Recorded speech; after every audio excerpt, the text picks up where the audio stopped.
ನಮ್ಮ ಉತ್ತರ ಕರ್ನಾಟಕ ಮಂದಿಗೆ ನೋಡ್ರಿ ಮುಂಜಾನೆದ್ದು ಕೆಲವ್ರು ನಾಷ್ಟ ಮಾಡ್ತಾರ್ರಿ. ಇನ್ನು ಕೆಲವ್ರು ಹಳೆ ಮಂದಿ ಏನ್ ಮಾಡ್ತಾರಂದ್ರ ಮಸ್ತಾಗಿ ಮೆತ್ತನು ದಮ್ದಮ್ಮನು ರೊಟ್ಟಿ ಮಾಡ್ದಂತ ಪಲ್ಯ, ಒಂದಿಟ್ಟು ಕಲ್ಲನ್ ಚಟ್ನಿ, ಒಂದಿಟ್ಟಿದ್ರ ಮೊಸರು ಹಾಕೊಂಡು ಮಸ್ತಾಗಿ ಊಟ ಮಾಡ್ಬಿಟ್ರ ರೊಟ್ಟಿ ಉಂಡೋರ್ ಗಟ್ಟಿ ಅಂತ ನೋಡ್ರಿ.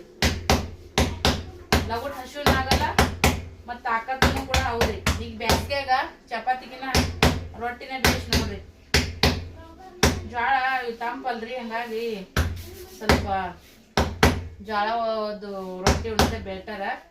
ನೀವು ನಿಮ್ ಕಡೆಗೆ ನಿಮ್ಮನೆ ರೊಟ್ಟಿ ಮಾಡ್ತೀರಿ ಇಲ್ಲ ನಮಗೂ ಹೇಳ್ರಪ್ಪ ಫ್ರೆಂಡ್ಸ್. ರೊಟ್ಟಿ